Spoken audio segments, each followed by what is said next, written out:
Here are my 7 tips to make matcha drinks for study and deep work, with 3 tested ratios at the end that just works. So choosing the right type of matcha drink for deep work and study is going to be the make or break. It's going to make it more enjoyable, more sustainable, or it's going to be the worst decision ever. And for that, you want matcha lattes. I go for lattes because inherently matcha lattes have a higher dose of matcha powder, which means it has a higher dose of caffeine and L-theanine. Matcha lattes on its own need more matcha powder. And just remember this, 1 gram of matcha is around 30 milligrams of caffeine. And we're gonna front load the caffeine and L-theanine essentially to kick the brain into that deep focus and study mode. And for that, you need a lot of matcha. And because lattes also are mixed with milk and sugar, which will give you roughly 60 to 100 calories that your brain can use. One of the most important factors that you can control with making matcha drinks is the temperature.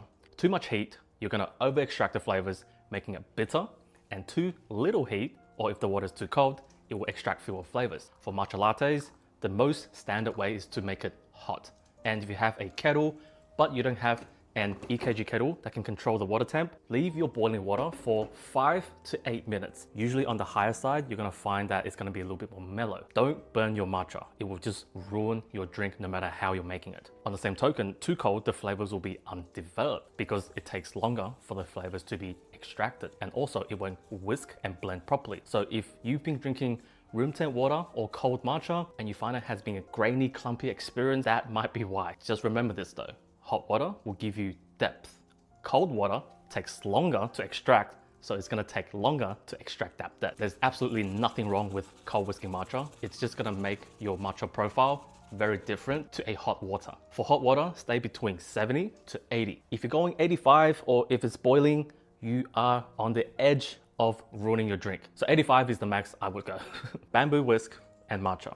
A chasen is synonymous with a matcha ritual because you're going to be whisking it, and we need this because it's going to develop the flavors of your matcha. If you have this, use this. But also, there is nothing wrong with using an electric frother, because for beginners, a frother is going to be the easiest way to not mess up your matcha so that it can be blended and dissolved and frothed properly. Most of the time, you don't have bad matcha.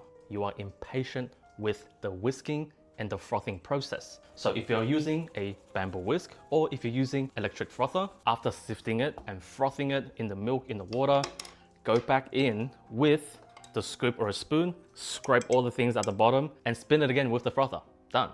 Milk is a major player in your matcha drinks, especially for deep study. For deep work, I like to use nut milks and all variants of nut milks. I like to use an oat, but that's because I don't like lactose. You can use whole milk, cow's milk, whatever milk you like. The only thing you want to watch out for with the whole milk, cow's milk, organic milk, whatever that is that sometimes the fatty, high fat content is going to mess with your matcha and the flavors that is in the matcha. The last thing you want is a milk being too overpowering. So using a low fat or non-dairy option is gonna make your drinks that much snappier and just easy to drink. One thing with milk is that sometimes, for some reason, the ratios in this milk doesn't hit. For me, it was a Minor Figures Barista Oat. This used to be one of my favorites, and now my favorite is a Califia and Oatly. But this Minor Figures Barista Oat, way too watery. I already tried everything to tweak it, change the ratio of my matcha, change the ratio of my sweeteners, change all that, didn't work. Just something to do with this milk. I tried new matcha, old matcha. It's the goddamn milk, all right? It's your milk, not the matcha's fault. Use an expensive brand or a brand that's more consistent. This leads to my next tip,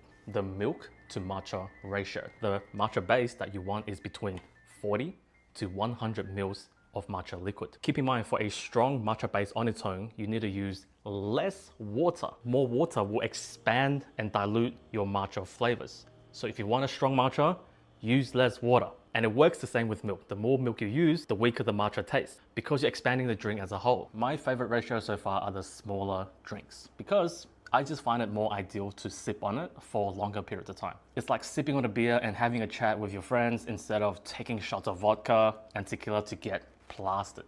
That's kind of fun, but you want to work. So if you want a drink to sip on, I always recommend the smaller ratios because the stronger taste is always there. And here are my top 3 that always hits the spot. The first one is 4 grams matcha, 6 grams of sugar, 50 mils of water, and 75s of milk. This is a smaller ratio, but it's just the right amount of milk. The second one is 4 grams matcha, 13 grams of maple, 80 mils of water, and 140 mils of milk. This is a medium-sized drink with predominantly maple flavors. So if you don't like the natural sweetness, go for maple. With the maple, it also provides an interesting balance to the milk you choose. The third one is 10 grams matcha. 10 grams sugar, 90 mils of water, 150 milk. This is one of the strongest and biggest matcha lattes I have made recently. It feels like it shouldn't work. It has at least 300 milligrams of caffeine, and alongside that it has L-theanine so they can concentrate better for longer, smoother without energy crash. I don't usually do big drinks, but this one works. Just keep an open mind and don't be afraid to trial, error, see what your preference is like. Different matchas have different tastes, different milks mixed with different matchas. It's gonna give you a different result almost every time. Save this for later, see you on the next one. I grabbed someone from the street. She's a homeless volunteer. Woo! Right? I think we have perfected a massive big latte.